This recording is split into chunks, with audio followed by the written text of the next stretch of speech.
நீ home minister இல்ல? அட ஏதோ ஒரு பேப்பர்ல நீ பாக்கெட் கத்திரிச்ச மாதிரி பார்த்தாயா? இல்லைங்க மலையாரா, பிரிட்ஜ் ஓப்பனிங்க்கு ரிப்பன் கட்டிங் செஞ்சேன். நான் ஜோக் அடிச்சேன். நான் எக்ஸைஸ் மினிஸ்டர். தெரியும். சுப்போட ஒப்பாட்டி போல தானே நீ? உன் மாமனுக்கு கொண்டதுக்காக நான் ரொம்ப வருத்தப்பட்டேன். அத விடுங்க மலையார, உங்களுக்கு தெரியாதா நான் மாஜி சிஎம்னு? என்ன கவுத்துட்டு தான் அந்த லலிதா தேவி சிஎம் ஆனா? லலிதா தேவி ஒண்ணு கவுக்கல, மேல இருந்து பார்ட்டி லீடர் வந்து கவுத்தாங்க. 10 20 தின்னா பரவாயில்ல, கோடிக்கணக்கில் இல்ல தின்ன. அந்த லலிதா தேவிக்கு பொதுமக்களோட சப்போர்ட்டிங் எல்லாம் ரொம்ப கீது. ஹலோ போமா, ஆக்சிடென்ட்னு கலர் கொடுங்க, பாடிய போஸ்ட்மார்ட்டம் பண்ண விட்டுறாதீங்க. என்ன மர்டர் கேஸா அடிதடி கேஸா? அதெல்லாம் இல்லீங்க.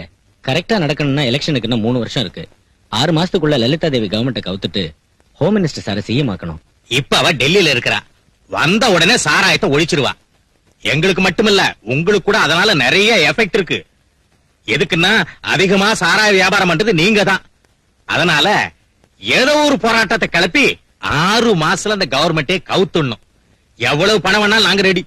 பொலிட்டிக்கல் ஆளுங்களோட பெரிய பேஜாராக்கிதுப்பா. சங்கரா, இன்னைக்கு டைம் நல்லா இல்ல. நாளைக்கு வந்து புதன்கிழமை தசமி, மத்தியானம் 3 மணிக்கு அப்புறம் தனு லக்னம். அப்ப போட்டுக்குவோம் அக்ரிமெண்ட். ரிஷப லக்னத்துல பேமெண்ட் வாங்கிக்கிறேன். வணக்கம், போயிட்டு வரங்க.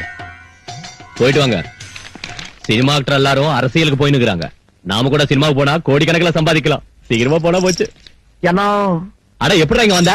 உள்ள அவன்ல பார்த்ததும் கீழே பிறந்துக்குனே வந்துட்டேன். ஏன்னா இந்த அரசியல்வாதிகளை நம்பாத. இவனுங்க கணத்துக்கு தெரியாம தண்ணிய மொண்டு வித்துருவானுங்க, கோமணத்துக்கு தெரியாம விஷயத்தையே வித்துருவானுங்க.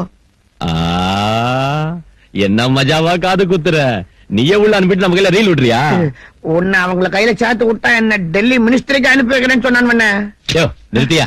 உன்னை ஏன் கூப்பிட்டானா, என் பர்த்டே வரப்போது இல்ல, ஓ ஃப்ரண்ட் பேஜ்ல என்ன பத்தி ஜோரா எழுது. அந்த டாக்டர், அந்த பத்மஸ்ரீ, பத்மபூஷன் இதெல்லாம் என் பேருக்கு முன்னால போடு.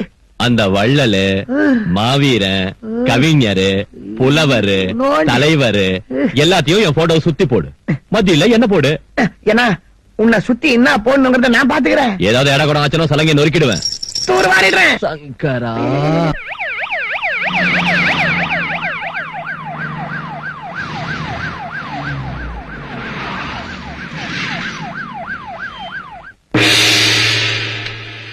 Good morning to everybody.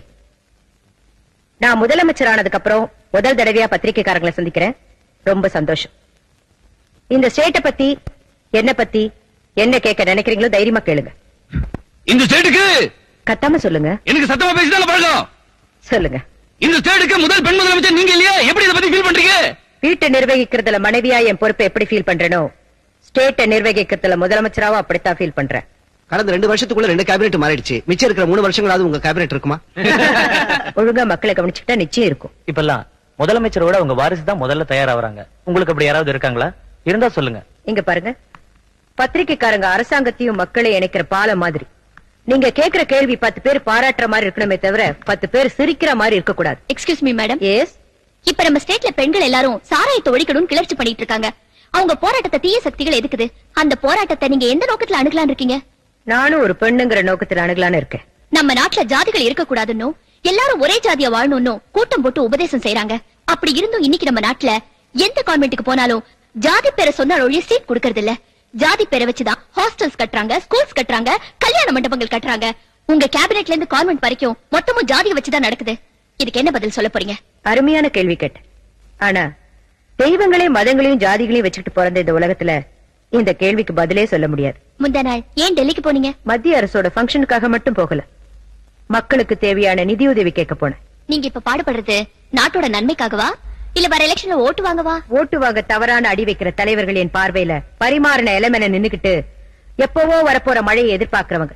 அந்த அரசியல்வாதிகளை நான் விடமாட்டேன். என்னால செய்ய முடிஞ்சதை செய்வனே தவிர வெறும் ஓட்டுக்காக எச்சியலையை திங்க அலையிற நாய் மாதிரி நான் என்னைக்கும் நடக்க மாட்டேன். நீங்க ஒரு எலிமெண்டரி ஸ்கூல் டீச்சர் மனைவி இல்லையா? உங்க சோசியல் சர்வீஸும் உங்க ஃபாதரோட சுதந்திர போராட்டமும் உங்களை மக்கள் மதிக்கிற நல்ல தலைவியாக்கி இன்னைக்கு உங்களை சீஃப் மினிஸ்டர் ஆக்கிருக்கு. ஆனா உங்க ஹஸ்பண்ட் நீங்க இன்னும் எலிமெண்டரி ஸ்கூல் டீச்சராவே வச்சிருக்கிறது மக்கள் மத்தியில உங்க சிம்பிளிசிட்டியை பிரச்சாரம் செய்யறதுக்காகத்தான் ஒரு சிலர் சொல்றாங்க. இத பத்தி உங்க ஹஸ்பண்ட் வருத்தப்படுறது இல்லையா? ஏமா, நான் அப்படி ஃபீல் பண்ணல. எலிமெண்டரி ஸ்கூல் டீச்சர் மனைவி ஆனதுக்கு அப்புறம் தான் நீ சிஎம் மணியை தவிர சிஎம் புருஷனா நான் டீச்சர் ஆகல. நான் வேதனைப்படுறது எப்பன்னா என் மாணவர்கள் தப்பு செய்யறப்பவும் பரீட்சையில ஃபெயில் ஆறப்பவும் தான். அந்த மாணவர்களை கலெக்டர் இருக்கலாம், சிஎம் இருக்கலாம், ஜனாதிபதியும் இருக்கலாம். காந்திஜி அன்னைக்கு 2 சின்ன பெண்களை கைத்தாங்களா பிடிச்சுக்கிட்டு நடந்ததுக்கே தப்பா பேசின உலகம் இது. அதை நீ பெருசுப்படுத்தாது. அதிகாரத்துல உள்ளவங்க மென்டலாவும் இருக்கக்கூடாது, சென்டிமெண்டலாவும் இருக்கக்கூடாது. நீ தவறாம ஸ்ட்ரெயிட் ஃபார்வர்டா இருக்கணும். என் மனைவி என்னதான் சிஎம் இருந்தாலும் இந்த எலிமெண்டரி ஸ்கூல் டீச்சர் சம்பளத்துல தான் சாப்பிட்டுட்டு இருக்கா. அதான் அவளோட பெருமை. எனக்கு அந்த சம்பளமும் சரியான டைமுக்கு வர்றதில்ல. 1ஆம் தேதியே கொடுக்க ஏற்பாடு செய். வீட்டுல கஷ்டமா இருக்கு. ஆகட்டும், உனக்கு கேபினட் மீட்டிங் இருக்கு. பேப்பர்ல யார பத்தி எழுதி இருக்கிறத பாத்தியா? ஒரு ஆளு இவ்வளவு பாப்புலாரிட்டியை சம்பாதிச்சிருக்கிறது பெரிய விஷயம். அந்த மாதிரி ஒருத்தர் நம்ம தலைவரா இருக்கிறதுக்கு நாம பெருமைப்படணும். ஓகே, கொஞ்சம் அதிகமா எழுதிருக்காங்க. வெத்து வேட்டுங்களையே அரசியல் தலைவர்கள்னு எழுதுறாங்க. இவரை பத்தி இப்படி எழுதுறதுல தப்பு ஒண்ணும் இல்ல. அப்கோர்ஸ் ஒருத்தர் நம்பலாம், ஆனா அவரை நம்பியே வாழ்க்கை நடத்தக்கூடாது. நம்ம முயற்சியை நம்ம செய்யணும்.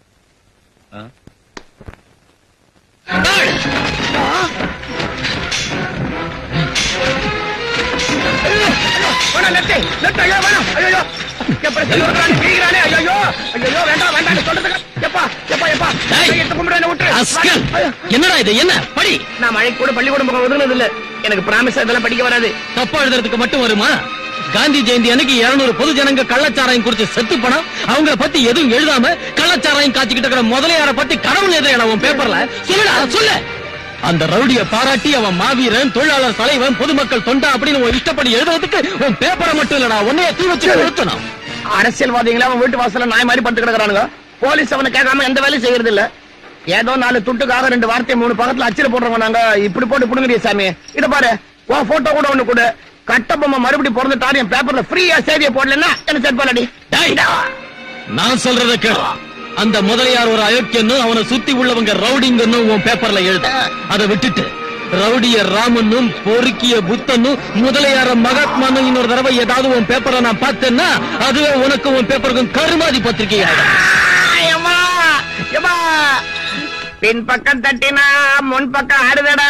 எவா எல்லாம் போச்சே, இருந்ததும் போச்சே, மானம் போச்சே, மரியாதையும் போச்சே, போச்சே, எல்லாம் புடிங்கன்னு போச்சே.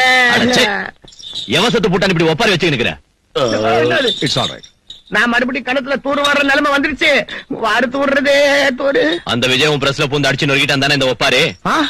இதெல்லாம் உனக்கு தெரிஞ்சுதான் நடந்திருக்குதுன்னா இனி எனக்கு செக்யூரிட்டி இருக்குது. இத பாரு, நம்ம வியாபாரத்திலேயே பங்கு பிரிச்சு கொடுத்துரு. உன் பங்கு கடை பிரச்சனை வச்சுக்க. என் வழியை பார்த்து நான் போயிடுறேன். அவ்வளவுதான். சித்து பேமானே, அவன் அர்ஜுனோட அண்ணன்.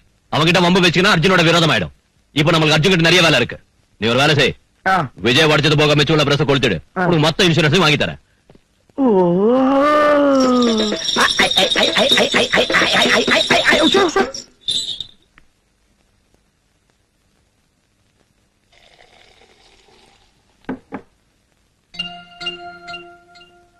யாரு?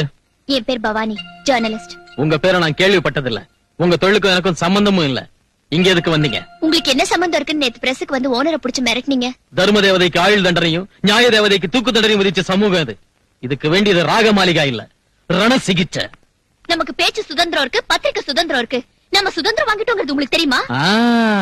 அம்போன்னு கொடிய காத்துல விட்டுட்டு சின்ன பசங்களுக்கு சாக்லேட் கொடுப்பாங்களே, அந்த நாள் தானே. இருட்டுல சுதந்திரம் வந்தது தேசத்துக்கு இல்ல, தேசத்தை கொள்ளையடிக்கிறவங்களுக்கு. ரவுடிய ரவுடின்னு எழுதுறது பத்திரிகை சுதந்திரமே தவிர நாட்டுக்கு தலைவன் எழுதுறது இல்ல. எழுதுவோம். எங்க பத்திரிகைக்கு பொலிட்டீஷியன் சப்போர்ட் இருக்கு, ரவுடிங்க சப்போர்ட் இருக்கு. உங்களால என்ன செய்ய முடியும்? நான் என்ன வேணாலும் செய்வேன். இப்ப நீங்களும் தான் குடிக்கிறீங்க, அட்டூழிய செய்றீங்க. சட்டம் உங்களுக்குன்னு நினைக்கிறீங்க. உங்களுக்கு என்ன யோகியதை இருக்கு? நான் அதர்மத்தை அழிக்க நினைக்கிற ரவுடி. எனக்குள்ள இறுதி மூச்சா மிஞ்சிருக்கிற நியாயமும் தர்மமும் எரிமலையா மாதிரி வெடிக்க கூடாதுன்னு குடிச்சுக்கிட்டு இருக்கேன். தோத்து போன சட்டத்தை பார்த்து நானே சட்டமாயிட்டேன். என்ன கேட்கிற உரிமை யாருக்கும் இல்ல. தெரியாததை கேட்கிற உரிமை ஒவ்வொருத்தருக்கும் இருக்கு. சொல்ல மறுக்கிறது உங்க கோழத்தனம். என் கோழத்தனம் இல்ல, இந்த சமூகத்தோட அநாகரிகம். Come on. வந்து பாருங்க. இது ஒரு சின்சியர் போலீஸ் ஆபீசரோட பர்சனல் ரூம். ஒரு சமயத்துல பர்சனல் ரூம்.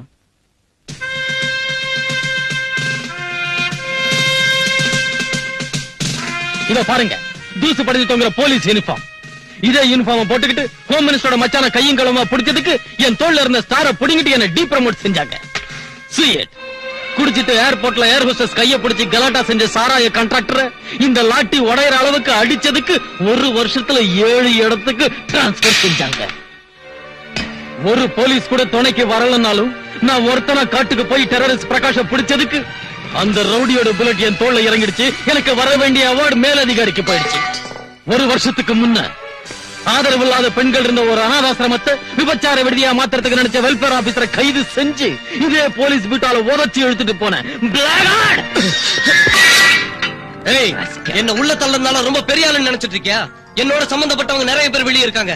அவங்க என்ன உள்ள இருக்க விட மாட்டாங்க, ஜாமீன்ல எடுத்துருவாங்க. இன்னும் 1 மணி நேரத்துல நான் வெளியே வரனா இல்லையானுப்பா. விஜய், இவங்க ஹாஸ்டல்ல இருந்து ஒரு பொண்ணை நீ இழுத்துட்டு போறப்ப இவர் வந்து உன்னை தடுத்ததுக்கு இவரை உதச்சி இழுத்துட்டு வந்து செல்ல போட்டியாமே, 10 லட்சம் லஞ்சம் கூட கட்டியாமே. இதெல்லாம் செய்யக்கூடாதுன்னு எவ்வளவு தடவை சொன்னேன். ஒரு தடவை என்னையும் வர சொன்னாரு, ஸ்டேஷன்லயே குடிக்கிறாரு. உன்னால போலீஸ் டிபார்ட்மெண்ட்டுக்கு இன்சல்ட்டியா? உன்னை போஸ்ட்ல இருந்து டிஸ்மிஸ் பண்றேன். என்ன எதுக்கு டிஸ்மிஸ் பண்றீங்க? எதுக்குன்னு சொல்ல வேண்டிய அவசியம் எங்களுக்கு இல்ல. This is an order from ministry. அவர்கிட்ட சாரி சொல்லிட்டு போ. I won't tell sorry. Take your decoration. I'm sorry. உங்க தனிமைக்கு பின்னால இவ்வளவு வேதனை இருக்கும்னு நினைக்கல. எங்க அண்ணன் கூட உங்களாட்டம் சின்சியரா இருந்த எக்ஸைஸ் இன்ஸ்பெக்டர் போன மாசம் இந்த ஊர்ல அவரை கொன்னுட்டாங்க. அத அந்த முதலியார் தான் செஞ்சான்னு எனக்கு தெரியும். ஆனா அதை நிரூபிக்க சாட்சி இல்ல. அவனுக்கு பொலிட்டிக்கல் பேக்ரவுண்ட் இருக்கே. How can I prove? நீங்க எதுக்கும் பயப்பட தேவையில்லை. உங்களுக்கு என்ன தெரிஞ்சாலும் தைரியமா உங்க மெத்த ரொம்ப சாஃப்டா கேக்குதுடா. பேப்பர் குட்டி, கம்ப்யூட்டர் கூட அடிக்கணுங்கிறியா?